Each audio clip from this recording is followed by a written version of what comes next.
C'est toujours un réel plaisir de vous savoir très nombreux, aimables téléspectateurs. Bienvenue dans Ça fait débat. Oui, nous restons sur l'actualité qui est préoccupante en termes de sécurité à l'est de la République démocratique du Congo. On parle de la guerre d'agression qui persiste avec la question du M23. Alors, comment en finir complètement avec ce phénomène M23? On va en parler ici sur ce plateau avec des invités. Nous avons Monsieur Otto Baïzi, chef coutumier dans le Rutshuru. Bonjour et bienvenue à vous. Bonjour, merci de m'avoir invité. C'est un réel plaisir de vous recevoir. Nous avons également Maître Jean-Paul Lumbulumbu, vice-président honoraire de l'Assemblée provinciale du Nord Kivu. Bonjour et bienvenue. Bonjour et merci pour l'invitation. Monsieur Sylvain Bossois, il est secrétaire général du Parti communiste congolais. Bonjour et bienvenue. Merci, bonjour. Nous allons être rejoints également par un habitué de ce plateau, M. Christian Chokoro, qui est notable de l'espace Grand Kivu. Et oui, on va évoquer, vous l'avez vu, la configuration et a été choisie comme telle pour parler effectivement de cette guerre d'agression nous imposée par le Rwanda via le M23. On va brosser en tout cas à toutes les pistes possibles en ce qui concerne cette guerre d'agression. Alors, le plateau est ouvert. À l'heure actuelle, devrons-nous considérer que nous sommes en guerre, M. Baïzi? Merci pour cette question. Nous sommes effectivement en guerre, même si certaines personnes dans la République n'y croient pas tellement. Je veux dire, n'y prêtent pas attention. Nous sommes effectivement en guerre. Et je crois que les dirigeants devaient tout à fait cessantes se pencher sur cette question-là et non être dans toute autre chose qui ne cadre pas avec la guerre. Nous devons y mettre du sérieux. Voilà. Mais monsieur, Maître Sylvain, Maître Jean-Paul, sorry, je suis allé par le camarade, comme les politiques aiment bien les appeler, Monsieur Sylvain. Maître Jean-Paul, aujourd'hui, comment comprendre cette question, d'autant plus que beaucoup de structures annoncées, alertées justement sur la question de cette guerre d'agression, de manière dont elle évoluait, dont elle avançait. On se dit aujourd'hui, est-ce qu'on n'a pas pris les choses au sérieux en retard un tout petit peu? Je m'en voudrais, madame, d'abord de ne pas dire que c'est la première fois pour moi de participer à cette émission avec vous. Je l'ai fait d'autres fois avec d'autres journalistes, c'est un honneur. Mais je m'en voudrais en même temps de répondre à votre question sans envoyer un mot de compassion, un mot d'encouragement à toutes les victimes de cette guerre injuste qui nous a été imposée par le Rwanda. Je pense ici particulièrement à tous les déplacés de guerre, à toutes les femmes qui sont violées dans des camps, à toutes les populations civiles qui sont victimes de largage de bombes dans des sites qui sont censés être protégés, notamment par le droit international. Mais je pense également à tous les militaires tombés sur le front, je pense à leurs familles, je pense à tous les blessés dans les hôpitaux, ils sont très très nombreux les blessés. Je pense que chaque fois qu'il faut parler de la guerre à l'Est, il faut d'abord penser à eux, parce que c'est parmi les personnes qui sont les premières victimes au front. Évidemment, vous parlez de la guerre. Une question importante, sommes-nous en guerre effectivement? Sur le plan constitutionnel, s'il faut interroger les textes de notre pays, la guerre, c'est une décision qui est prise par des institutions habilitées. Et être en guerre, ça veut dire que les congrès se réunissent, l'Assemblée nationale et le Sénat, et au terme de la réunion, ces deux institutions-là autorisent au président de la République de déclarer la guerre contre un État. Vu sous cet angle-là, la République démocratique du Congo n'est pas en guerre contre le Rwanda. La République démocratique du Congo se trouve être dans la légitime défense contre une guerre qui lui est imposée. Ça, c'est vu sur le plan constitutionnel. Mais vu sur le plan de fait, évidemment, nous sommes en guerre. Nous sommes en guerre parce que nous voyons qu'il y a deux armées qui se battent sur le sol congolais. D'une part, il s'agit de l'armée rwandaise qui est occultée derrière l'M23, mais d'autre part, nous voyons l'armée congolaise qui est soutenue par de patriotes Wazalendo, qui essaie de jouer son rôle, de remplir sa mission constitutionnelle, c'est celle de la protection de l'intégrité du territoire national.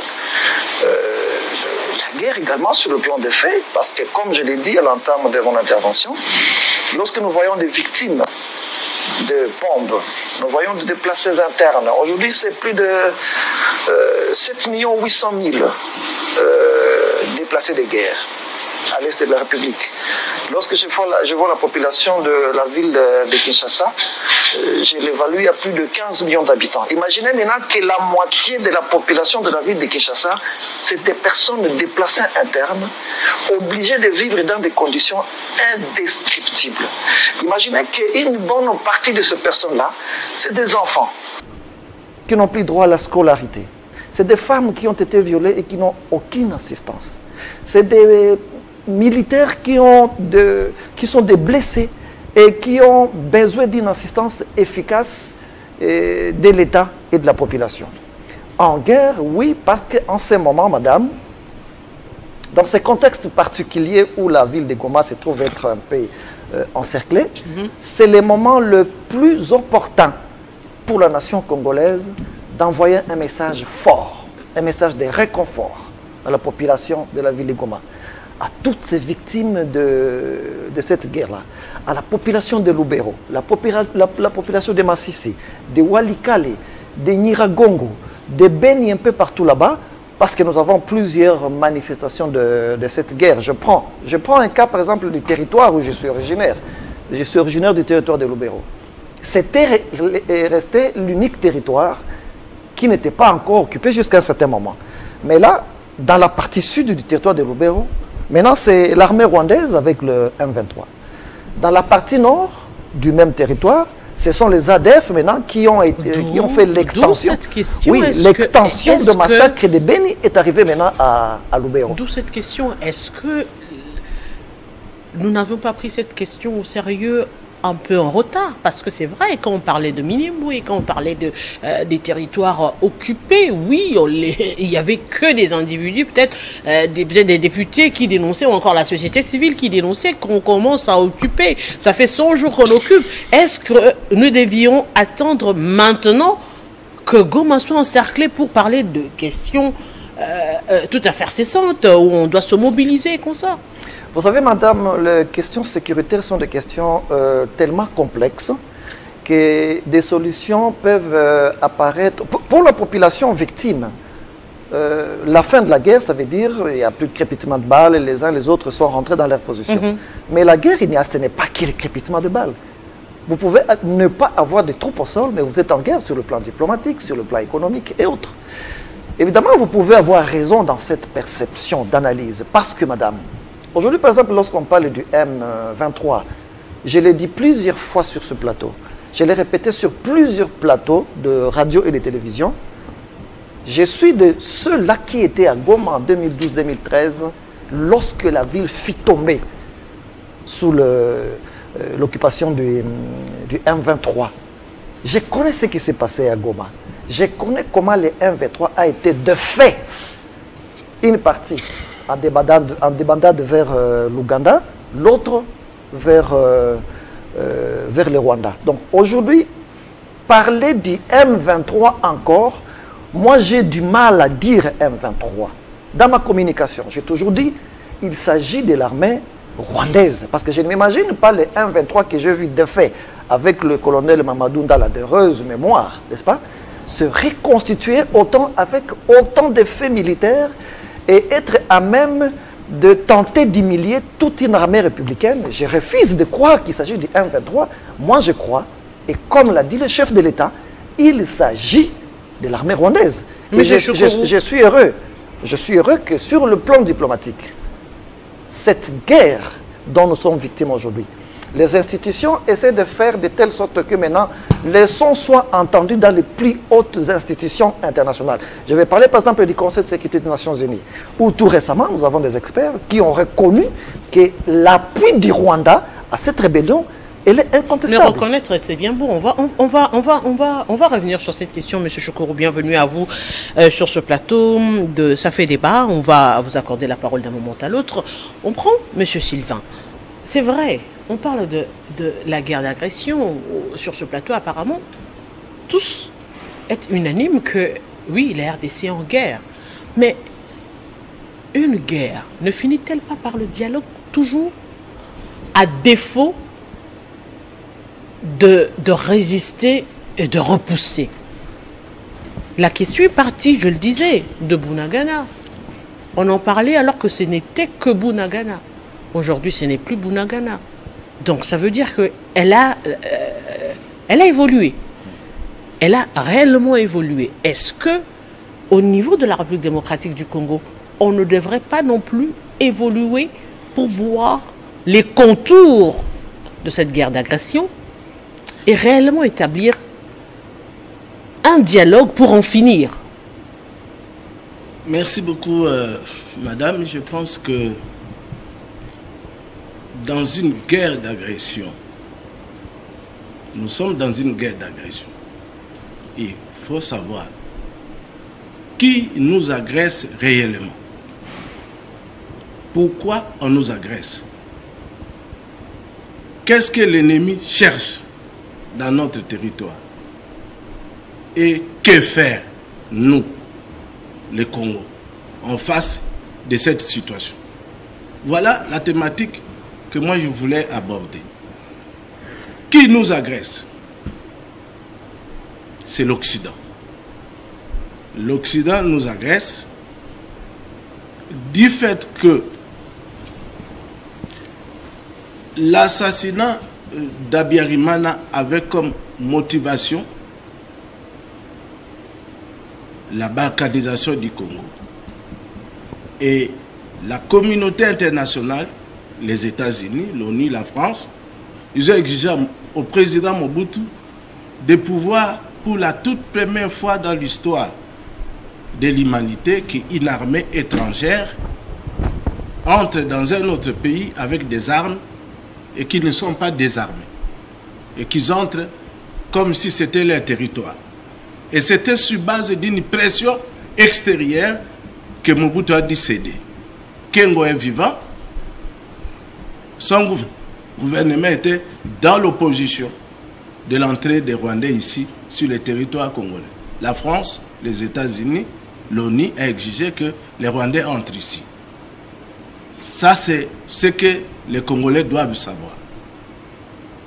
Abiyarimana est assassiné.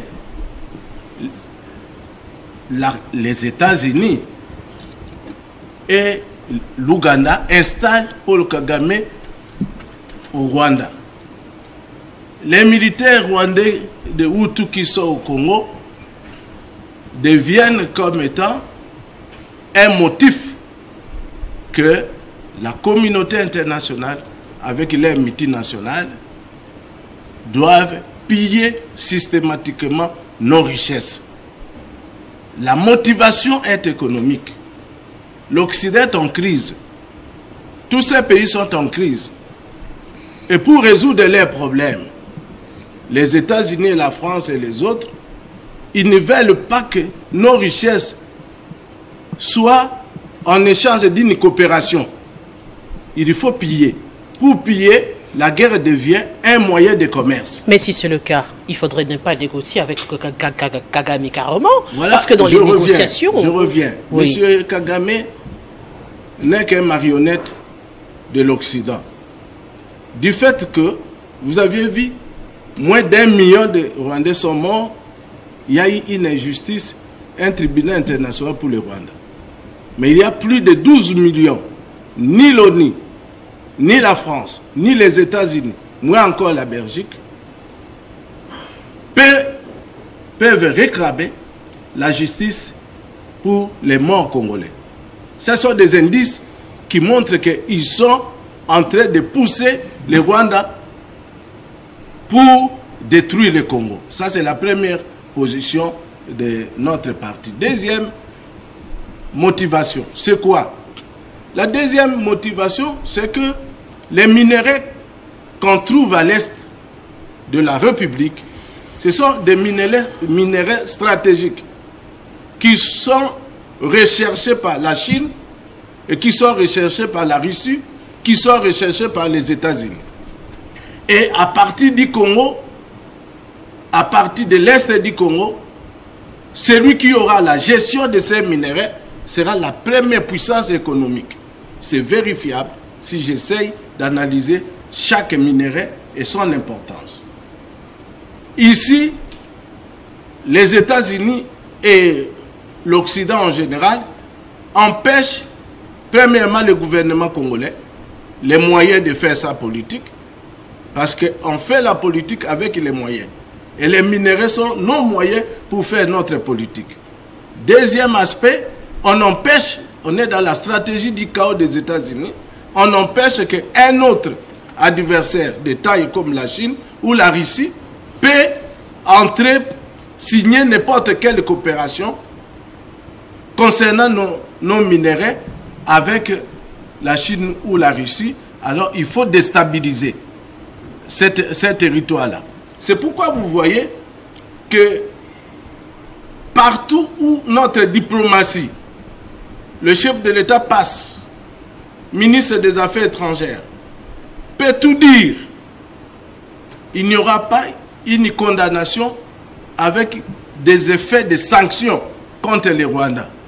Parce qu'on ne peut pas sanctionner les Rwandais, parce que les Rwandais travaillent pour le compte de la communauté internationale. Puisque cela est connu, puisque cela est reconnu, c'est vrai, dans plusieurs tribunes, le chef de l'État a évoqué la question du Rwanda. Les sanctions n'arrivent toujours pas. La question des vrais alliés de la République démocratique du Congo se pose à ce jour. Et pourquoi la RDC elle-même ne développe pas des nouvelles stratégies de manière à s'auto-prendre en charge? Écoutez, madame, je voudrais vous expliquer les choses. Qui a organisé le dialogue de Sun City? C'était la communauté internationale.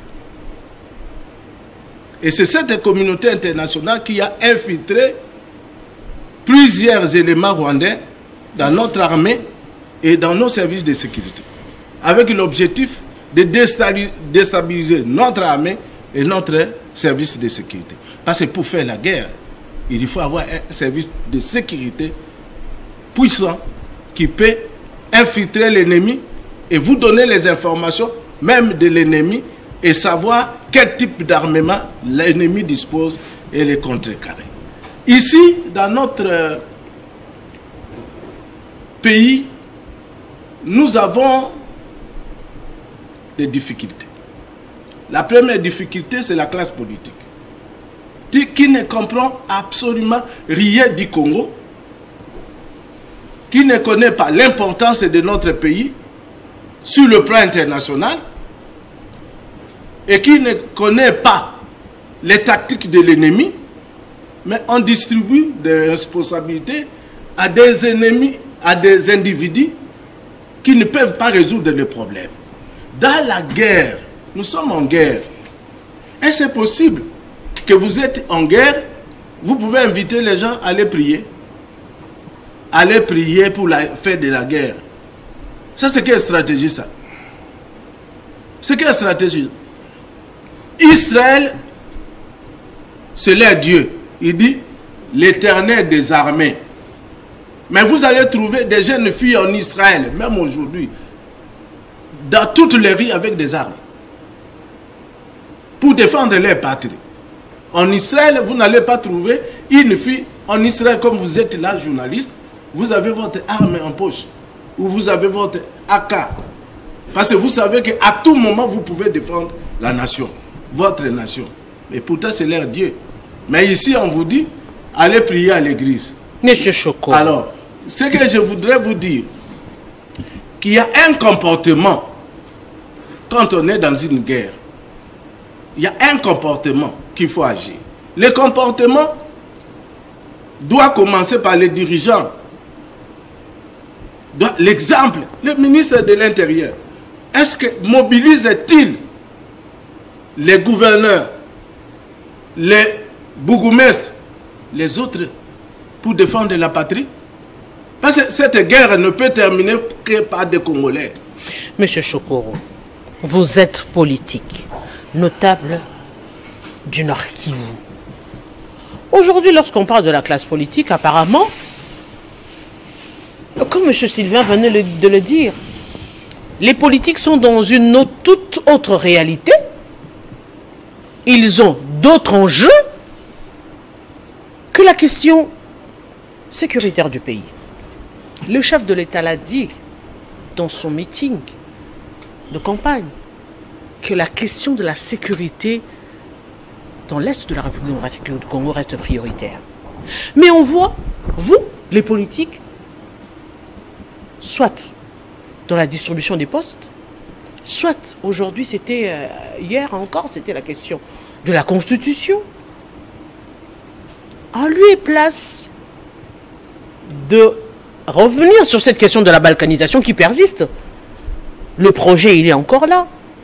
Mais quelle importance accordez-vous finalement à la question de la sécurité en République démocratique du Congo? Oui, merci madame. Je vais commencer par saluer tous les co-débatteurs avec moi sur ces plateaux. C'est un honneur pour moi de débattre sur les questions sécuritaires, notamment la guerre qui sévit à l'est de la République et chez moi, dans les territoires de Massissi, pour ce qui me concerne. J'ai vu le chef Otto Baïzi qui est de Rutshuru. Je crois qu'il maîtrise bien. Nous sommes quand même les mieux placés pour parler de cette question. Et justement, je vais commencer par là. Vous savez, au départ, cette guerre, c'était une affaire qui était dans des antichambres avec des gens qui ne maîtrisent nullement, alors nullement rien de ce qui se passe. Et c'est ce qui a donné flanc à l'ennemi pour progresser. Moi, je me dis que ces questions autour du chef de l'État, ce n'est pas des gens qui lisent les questions de l'Est sur Internet ou sur papier ou dans des journaux. Il fallait partir avec des gens du coin, des notables du coin. Là, on a raté. Deuxièmement, notre pouvoir, parce que c'est de lui qu'il s'agit, a semblé négliger en quelque sorte cette question. J'ai aimé l'approche de M. Sylvain. C'est vrai. Vous savez, il faut d'abord commencer par la genèse des choses. L'ennemi a réussi à nous diviser à notre détriment. J'ai mal à regarder dans les yeux des Congolais qui n'ont pas appris la leçon de 96, 98. Qu'est-ce que Kagame a fait de tout ce qui l'ont accompagné avec le RCD? Il les a utilisés pour un but. Après, il a jeté, il a gardé ce qu'il pouvait garder comme noyau pour relancer. Parce que, comme un cop. Aujourd'hui, la question de l'Est est en train de prendre une autre tournure. Malheureusement, c'est plus la région qui est mobilisée plus que nous autres. La crise est en train d'être régionalisée. Et je veux le dire ici, qu'au-delà de tout ce que les gens peuvent raconter, soi-disant des gens qui, j'entends Nanga parler de la révolution, qui va, monsieur, qu'est-ce que tu vas changer? Diwamba a existé. Onusumba et les autres, ils ont existé, ils ont mieux servi le Rwanda que vous, monsieur. Donc arrêtez. La vraie problématique, c'est une certaine... on veut immatiser la région. Qu'est-ce que je veux dire par là? C'est l'Empire Ima qui visiblement veut imposer sa loi parce que Kagame, en étant installé au pouvoir, il y avait un deal derrière cette installation. Il y avait un deal où Kagame avait des obligations et avait des devoirs. Le devoir de Kagame, c'était d'assurer l'influence des anglo-saxons dans la région qui semblait être plus français et consort. D'accord? Et donc, aussi le minerai. C'est le jeu que joue Kagame. Mais ce qui me fait mal, c'est que de Congolais jusqu'à aujourd'hui ne comprennent pas. Après 98, après Sun City, après 2013, personne ne comprend, on continue à être dupé dans cette aventure dont on ne connaît ni tenant ni aboutissant. Je veux citer, madame, l'approche pour terminer cette guerre, même dans les opérations militaires, madame, Est-ce que vous savez que ceux qui prennent nos villages dans les Massissi, ce sont de jeunes Congolais qui étaient utilisés par le M23 et CNDP, qui étaient en Ndolo. Et avant la prise des fonctions du président de la République, on les a lâchés. Vous comprenez pourquoi certains criaient que nous allons rendre ces pays gouvernables. On les a lâchés avant la prise du pouvoir du président de la République. Qu'est-ce que je veux dire par là? Nous sommes dans une situation de guerre, c'est une situation d'exception. Kagame jette des informations qu'il a libéré des prisonniers à Kigali. On a libéré des prisonniers chez mon aîné Otobaïzi, à Rutshuru, qu'on a amené comme Cherakano au front. Mais nous, nous avons de pelotons et de militaires bien formés qui sont en Ndolo payés, nourris, qui sont à Angenga, qui sont à Luzumu, qui sont patriotes. Peut-être qu'il peut y avoir des petites erreurs. Pourquoi vous le gardez? Nous sommes en guerre. Peut-être que la guerre n'est pas encore déclarée conformément à l'article 85 et 86 de la Constitution sur papier, mais sur terrain, nous vivons la guerre contre deux pays, le Rwanda, l'Ouganda, le Kenya. Arrêtez la duperie avec l'Ouganda. Cherchez des alliances stratégiques dans la région. Il y a des gens qui nous attendent. Très bien. Monsieur Baïzi, finalement, le vrai problème, c'est nous-mêmes le Congolais. C'est l'homme congolais. C'est l'homme politique congolais qui, en arrivant au pouvoir, joue carrément le jeu des Occidentaux que vous dénoncez aujourd'hui.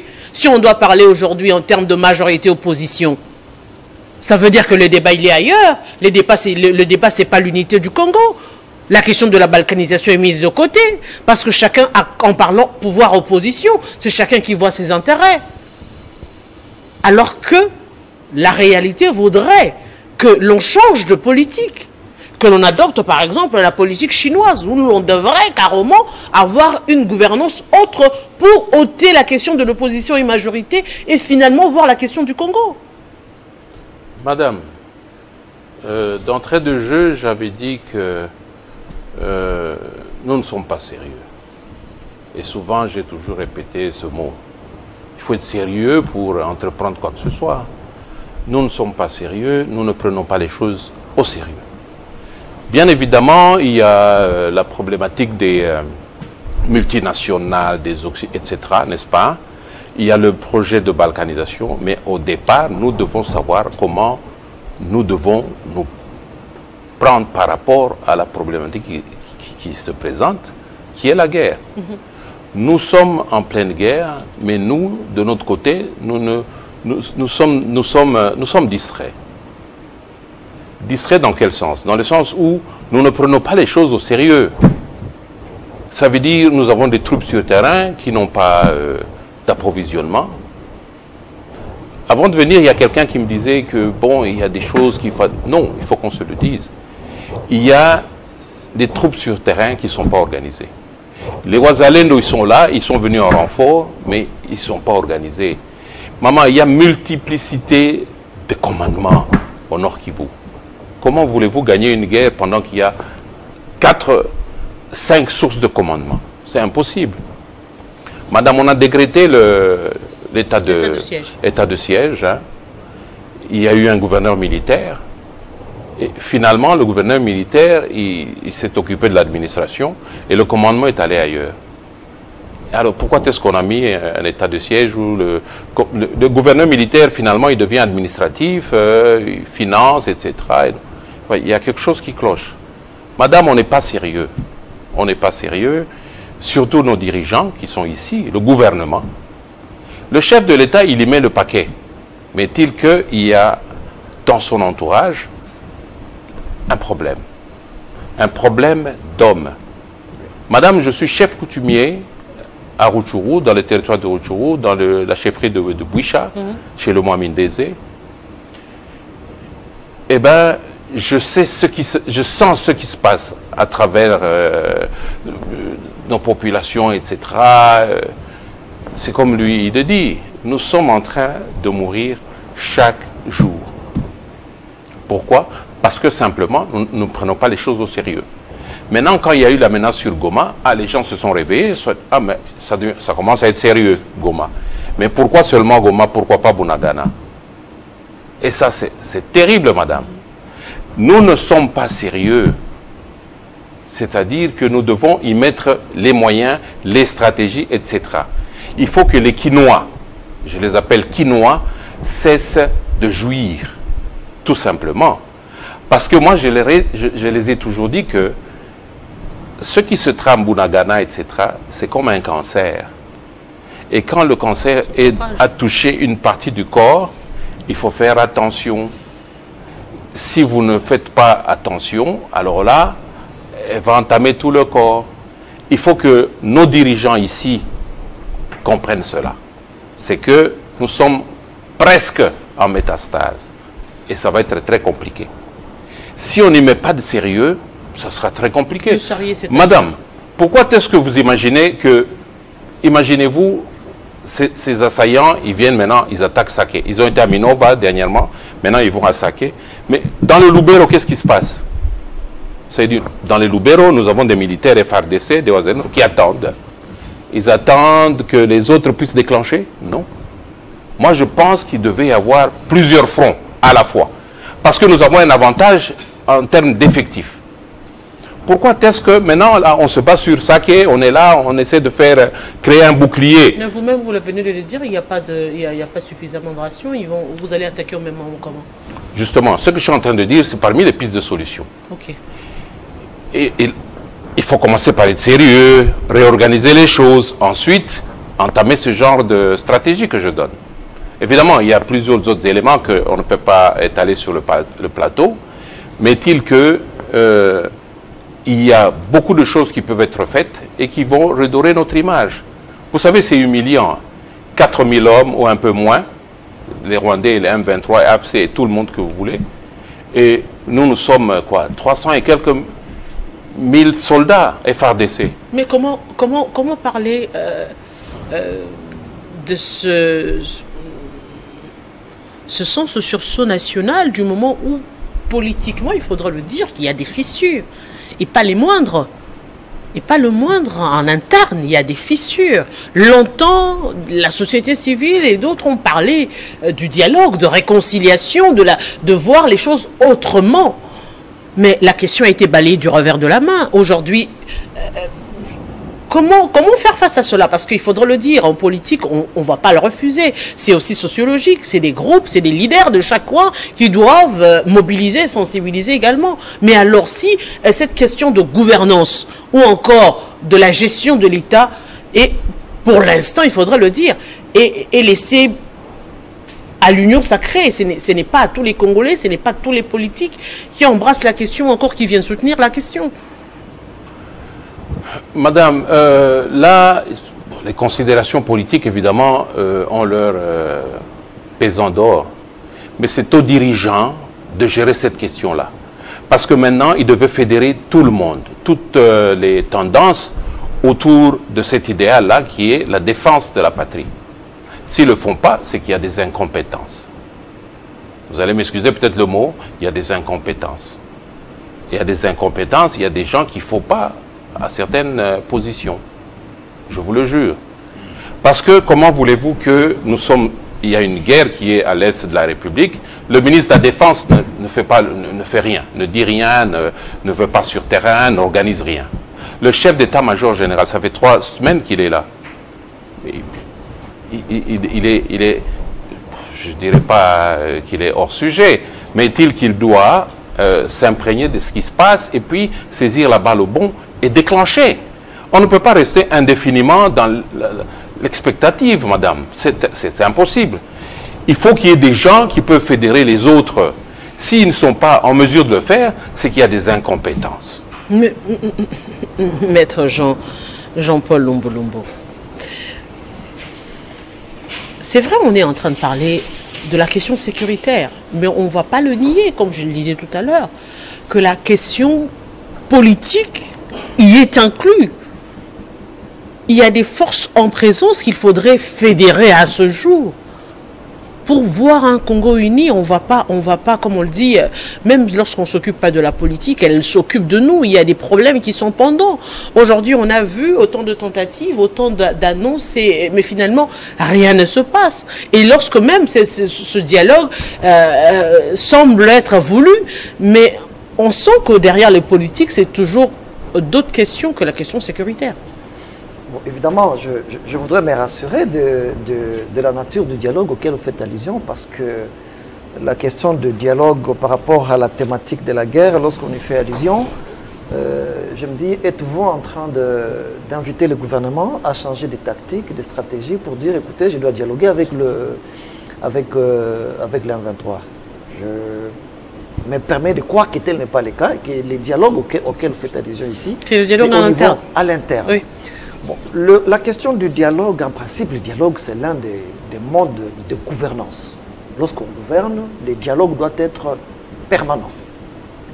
Sans dialogue, en tout cas, je ne vois pas l'efficacité du travail d'un gouvernement.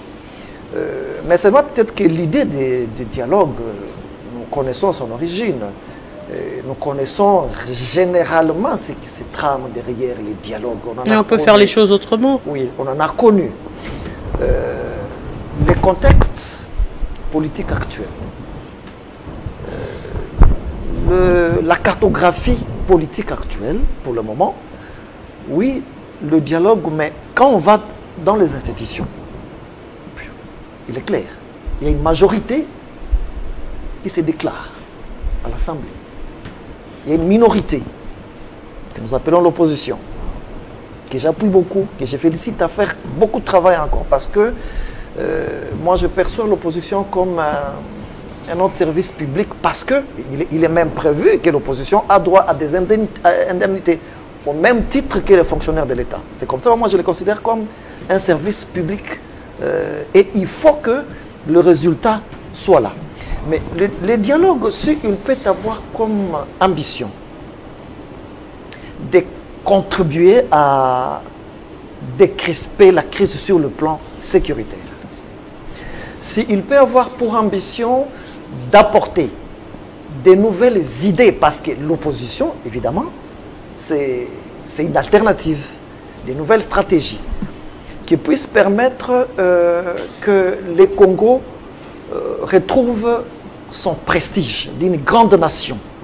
Si le dialogue peut avoir comme objectif de fédérer autour de la même table les enfants du Congo en nous dépassant des clivages politiques, je pense que le dialogue serait le bienvenu. Mais le mal, c'est que généralement, les antécédents relatifs au dialogue, c'est que généralement ça aboutit à... Il faut partager les postes. Tel doit devenir Premier ministre, tel doit devenir président de l'Assemblée, tel doit... C'est ça qui fait qu'à un certain moment, on devient sceptique en se disant, oui, l'idée du dialogue, l'idée est bonne. Le dialogue lui-même en tant que mécanisme, n'est-ce pas, de gouvernance, c'est une bonne chose, mais les idées derrière, souvent, et particulièrement en ce qui concerne la République démocratique du Congo. Nous en avons vu plusieurs qui n'ont abouti qu'à des partages de postes de responsabilité. Pourtant, les Congolais, lui, il n'entend pas ça. Les Congolais à Goma, les Congolais à Moussienene, les Congolais à Kirumba, à Walikale, à Massissi, il attend la fin de la guerre. Il attend, quelles que soient les idées qui seront mises en place, quelle que soit l'origine des idées, il attend les résultats. Et si l'on devrait avoir une gestion politique basée sur les résultats, je pense qu'on ne peut pas se défaire de tout ce que peut nous apporter le dialogue, si et seulement si ça peut constituer une contribution à la thérapie contre la crise sécuritaire. Mais justement, je vais aller même dans l'extrême, M. Sylvain, si ce dialogue ou encore ce partage de pouvoir peut résoudre la question de la sécurité à l'est de la République démocratique du Congo, pourquoi s'en passer? D'autant plus que M. Oto a dit, il faudrait se surpasser, aller dans les dialogues, accepter à faire des concessions. Parce que ce qui est important à l'heure actuelle, ce n'est pas les postes que vous avez, c'est la République démocratique du Congo. Et si pour le bien de la République démocratique du Congo, en interne, il faut céder quelque part, je le dis, je vais dans les extrêmes, s'il faudrait céder quelques postes de gouvernance pour résoudre la question de la sécurité à l'est de la République démocratique du Congo. On en a vu. Joseph Kabila a eu combien de vice-présidents? Puisqu'il a fait, si c'était pour l'intérêt suprême. De toutes les façons, madame, moi je pense que la politique c'est une affaire de concession. Si le pays est en guerre, on a des solutions d'exception. Et la guerre, comme la nôtre, a beaucoup de ramifications, à l'extérieur comme à l'intérieur. Il est nécessaire que les chefs de l'État voient les Congo et non des appartenances politiques et idéologiques. Il peut aborder le processus de la politique de concession pour atteindre l'objectif, c'est-à-dire la fin de la guerre. Cette guerre, madame, elle est politique, elle est diplomatique, elle est militaire. Il faut résoudre politiquement ce qui ne marche pas au pays. Et il faut résoudre diplomatiquement. Diplomatiquement, qui sont des alliés de la RDC au niveau international. Si nous sommes avec la France, nous perdons le temps parce que la France est avec le Rwanda. Celle qui dirige la francophonie, elle est rwandaise et le Rwanda n'est pas dans la francophonie. Ce qui montre que la France est avec le Rwanda. Et les États-Unis, on doit compter avec les États-Unis. Mais les États-Unis, Kagame, sa petite formation militaire, c'est aux États-Unis. Ce qu'il a envoyé, c'est M. Museveni. Alors, Museveni et Kagame sont les gens de même famille. Ils ont les mêmes intérêts, même pareils. Est-ce faut-il toujours compter de l'Ouganda? Parce que nous parlons toujours du Rwanda, mais nous ne parlons pas d'Ouganda. Nous sommes agressés avec l'Ouganda, le Rwanda, qui sont appuyés par l'Occident. Au niveau international, qu'ils soient avec la RDC, ça c'est une thématique qu'on ne peut pas développer dans une même émission. Au niveau militaire, il y a des infiltrations. Au niveau des services de sécurité, il y a des infiltrations. Que faire? Les chefs d'État sont dans l'obligation de réunir des intelligences.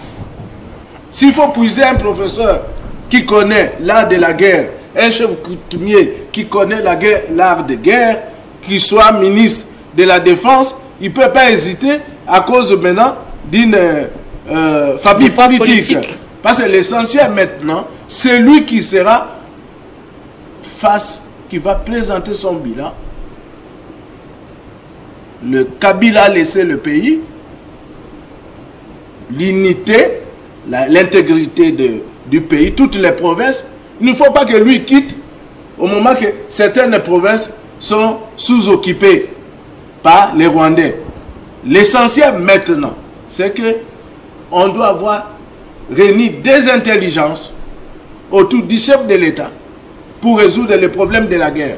Si ces intelligences sont dans l'opposition à la société civile, qui n'hésite pas d'épuiser ces intelligences au lieu de se cantonner aux individus qui sont autour de lui. Parce que Kabila disait qu'il n'a pas même 12 personnes. Parce qu'il voyait seulement les gens qui étaient autour de lui, qui n'étaient pas intelligents. Il n'avait pas déjà 12 qui n'étaient pas intelligents. Et ce n'est pas la même chose. Je pense que c'est la même chose. C'est le même cercle vicié.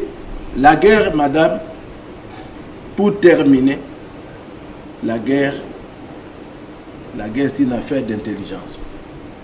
Elle est scientifique, militaire, politique et diplomatique. Il faut placer les gens qui ont connaissance de la guerre pour faire la guerre. Pour faire la guerre, on doit la mener politiquement. Avec qui? Avec quel acteur? Pour atteindre quel objectif? Diplomatiquement, avec quel pays qui peut nous aider pour atteindre nos objectifs? Maintenant, je chute pour dire ceci. Devant multitude d'infiltrations que nous connaissons dans l'armée et dans les services de sécurité, je pense que dans la vie, on peut corrompre un militaire, une armée. On peut corrompre une armée et gagner la guerre. On peut corrompre un service de sécurité et gagner la guerre. On peut corrompre même un gouvernement national pour gagner la guerre. Mais on ne peut pas corrompre un peuple. Un peuple organisé. Actuellement, le peuple organisé contre l'agression, ce sont les Wazalendo, qui n'ont pas de moyens, ni argent, ni munitions, ni à manger. Ils sont désorganisés, mais ils luttent contre la balkanisation. Est-ce que le chef d'état-major général, il a la maîtrise des vrais Wazalendo? Combien d'armes il donne à cela? Combien d'argent? De munitions? Je pense que là, il y a un problème. Parce qu'au niveau de l'armée nationale, pourquoi il y a eu mise en place de l'armée et à un moment donné, ce sont des zones qui sont... On est en train de perdre des zones. Cette stratégie a-t-elle marché ou ça n'a pas marché? Au chef de l'État maintenant de voir qui doit être où et pour atteindre quel objectif. Monsieur Chokoro, finalement, est-ce qu'il ne faudrait pas ce changement de narratif, comme aime bien le dire le ministre de la Communication et Médias, au sein même de l'Union sacrée? Changer les narratifs. Je vais d'abord revenir sur la question du dialogue, madame. Kagame, quand vous allez avec lui dans l'histoire du dialogue, là, c'est une occasion pour lui de vous avoir. Nous en avons eu autant. Moi, après les dialogues de Sun City, je n'imaginais jamais que nous puissions encore revivre les scènes qu'on est en train de revivre de l'autre côté. Mais ça n'a pas empêché Kagame à ramener encore, d'abord bien entendu Jules Moutebouchi, à Bukavu, puis Laurent Kunda, de fait en 2013 par le CNDP, et aujourd'hui le M23. Donc c'est boutiqué. C'est boutiqué pour que ça soit comme ça. Mais lorsque vous faites les bilans, c'est nous qui perdons. Parce que c'est chaque jour que nos femmes sont violées, nos écoles, des écoles sont détruites, ainsi de suite. Non, moi je suis... On parle du dialogue en interne. Non. Je suis... Vous savez, ceux qui ont le patriotisme dans leur sang, ils s'aligneront derrière les intérêts de la République. Kagame et les Occidentaux se battent pour un intérêt bien défini. Monsieur Chokoro. Alignons-nous aussi derrière nos intérêts. Madame, permettez-moi... Monsieur Chokoro, vous parlez politique, vous êtes politique. Un politique qui est de l'opposition, qui va parler à la télé tout simplement pour dire que je m'aligne. Il va fonctionner avec vous comment? En interne. Je prends un exemple. Le chef coutumier. Prenons un exemple, il est de l'opposition. Il connaît, il maîtrise son secteur. Il a des informations. Lorsque vous ne l'associez pas, vous ne faites pas corps avec lui. Toutes ces informations, il va le donner à qui? Il va vous observer. C'est vrai qu'il va lancer des messages de soutien. Mais les informations clés, vous allez faire front commun comment pour exploiter ce qu'il a comme info, ce qu'il a comme expertise. Et c'est là qu'intervient le dialogue. Madame, dans ces pays... Pour fédérer les esprits. Dans ces pays, il y a des enfants du diable qui, visiblement, jouent les jeux de l'ennemi. Moi, je me souviens qu'en 12-14, j'avais le même langage. Kabila ne me payait pas. C'est pas patriotisme. Je défends toujours la République. Et ceux qui se reconnaissent à cette République, en ce moment où nous faisons face à une agression, doivent s'aligner sa condition. Est-ce que pour parler comme je parle pour le pays, il faut qu'on me paye? Non, madame. Parler, c'est pas suffisant. Non, madame. Parler, c'est pas suffisant. Encore que vous avez des individus qui ont déjà vendu leur âme au diable. Même si vous l'amenez, il va être une taupe. N'est-ce pas ces accusations-là qui, justement, vous divisent davantage avec les autres? Madame, quelqu'un l'a dit ici qu'on ne peut pas mettre tout le monde d'accord et on ne peut pas forcer tout le monde à être derrière la République, mais au moins la majorité et pour la République. Madame, ce qui se passe à l'Est aujourd'hui, la population de l'Est n'a pas besoin d'une paix comme on peut le penser. Nous avons besoin de la dignité. Et vous avez vu l'accompagnement, malgré des problèmes, malgré qu'ils sont dans des cadres déplacés, quand ils voient le militaire se mobiliser, vous sentez la joie. Nous avons besoin de la dignité. Nous avions vécu la honte, l'ignominie depuis 30 ans par un petit pays. Et ça nous tue à petit feu à l'intérieur de nous. Aujourd'hui, nous sommes en train de nous libérer. Cette guerre, soit nous la gagnons, soit nous capitulons. C'est ça l'enjeu. Et pour ça, je n'ai pas besoin qu'on me paye pour m'aligner derrière les commandants suprêmes. Madame, chacun défend ses intérêts. Donald Trump est venu, il a changé les choses, il a fait. Mais chez nous, on veut faire ce que nous voulons. On dit non, vous ne pouvez pas faire ça. Ah non, madame. Nous sommes un pays démocratique, libre. Nous devons défendre notre indépendance. Il n'est pas question qu'on nous impose, même lorsqu'on veut affaiblir l'autorité de l'État, qu'on puisse céder à ces gens de caprices. La seule solution aujourd'hui, madame, c'est que nous adoptions une attitude de guerre, que nous ayons en âme et conscience l'idée qu'effectivement, nous qui? Nous. Parce que la population l'a crié pendant longtemps. Le vrai Congolais. Monsieur Choko, la population l'a crié pendant longtemps. Nous sommes en guerre. L'Est du pays est en guerre. Mais c'est vous les politiques. Madame. C'est vous les politiques. Puis-je vous étonner? Actuellement, c'est vous l'Union sacrée qui semblait être ailleurs que dans la question sécuritaire de l'Est de la République démocratique du Congo. Puis-je vous étonner que chaque fois que nous perdons des territoires, c'est à Kigali qu'on jubile, mais aussi quand il y a des morts, on les tue chez nous, mais c'est là qu'il y a deuil.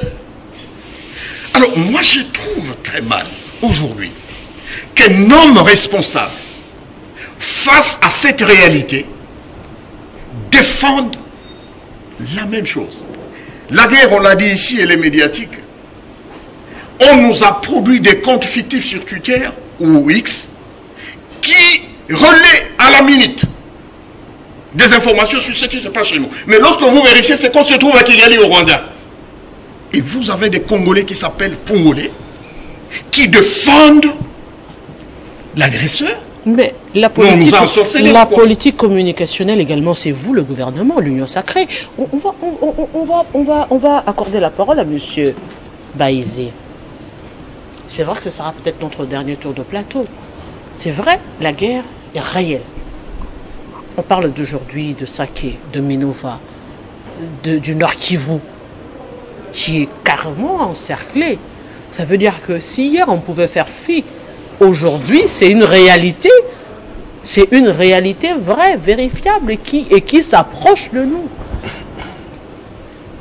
Quel doit être actuellement, je dirais, le regard du gouvernement vers la population, encore vers l'Est de la République démocratique du Congo?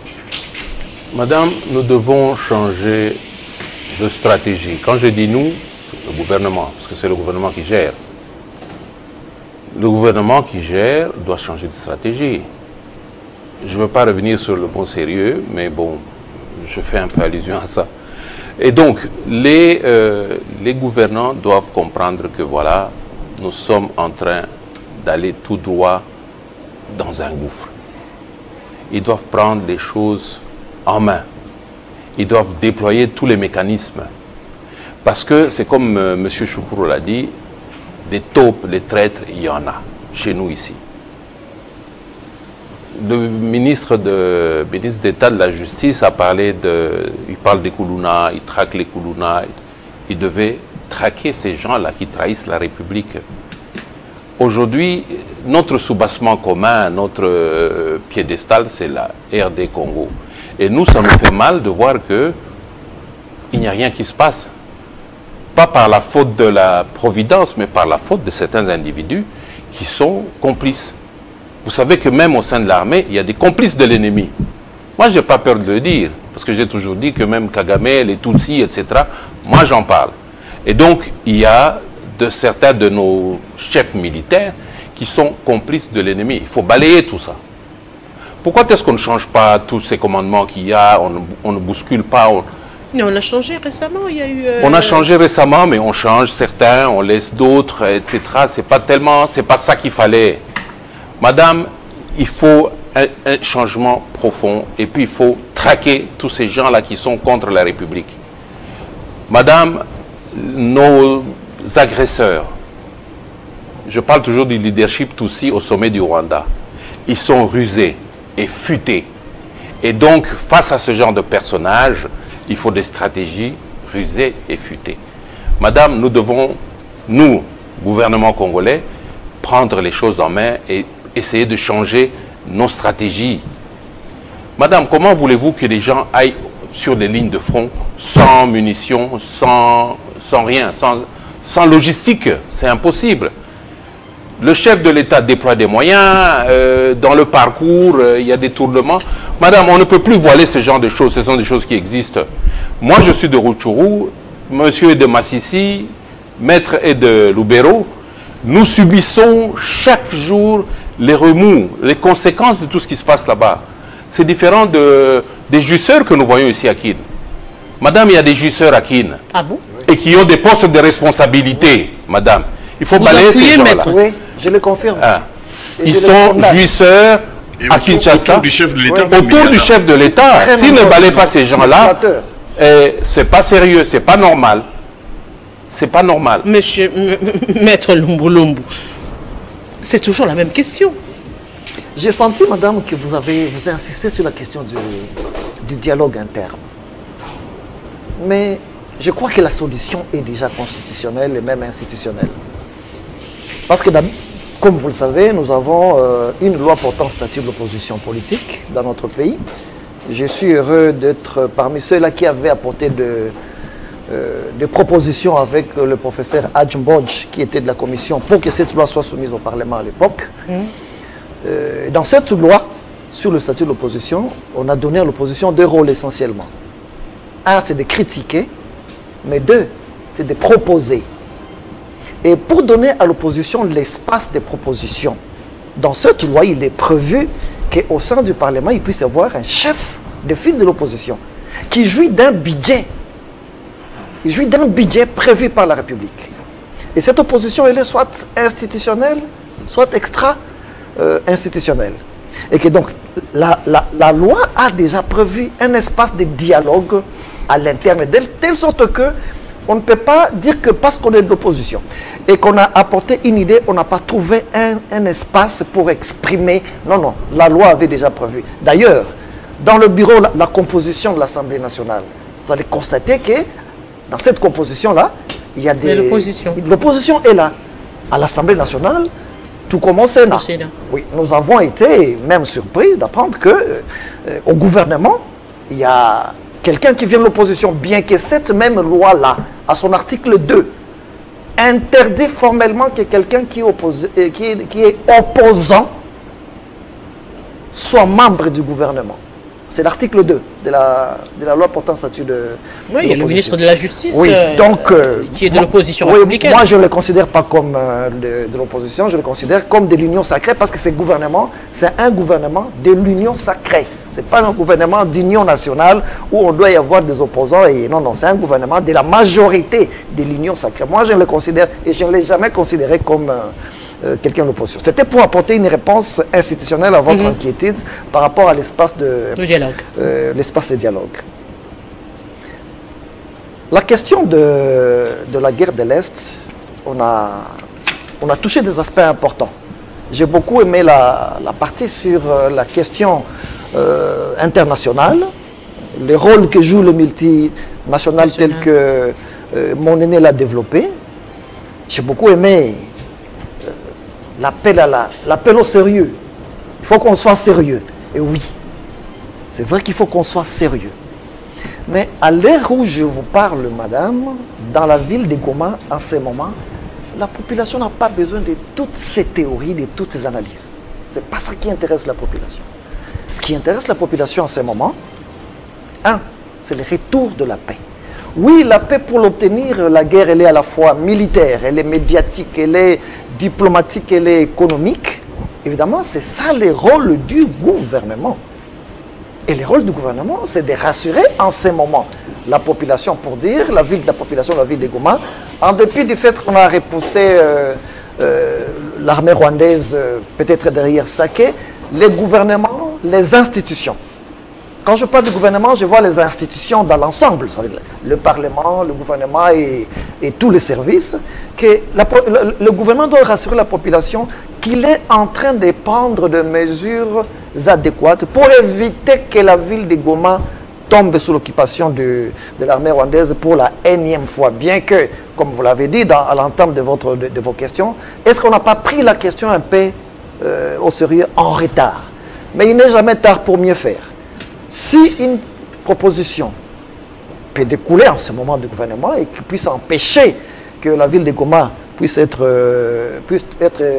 dans le main de l'armée rwandaise, je pense que c'est une proposition qui sera la bienvenue. Mais la première solution, c'est d'abord la mobilisation tous azimuts de la population du Nord Kivu, à Massissi, bien qu'une grande partie est sous occupation, à Lubero, à Nyiragongo, à Walikale, à Beni, à Butembo. La population doit avoir une telle détermination que ce n'est pas parce qu'aujourd'hui le sud du territoire de Lubero est sous occupation de l'armée rwandaise qu'évidemment la population rwandaise, plutôt la population de Lubero, a adhéré à l'idéologie de cette population. Non, un dernier mot. Parce qu'on est vraiment vers la fin, un dernier mot. Le dernier mot pour moi, c'est que j'aborde d'abord la situation le concept de mobilisation. C'est l'unique moyen pour résoudre ces problèmes. La mobilisation, c'est changement d'attitude.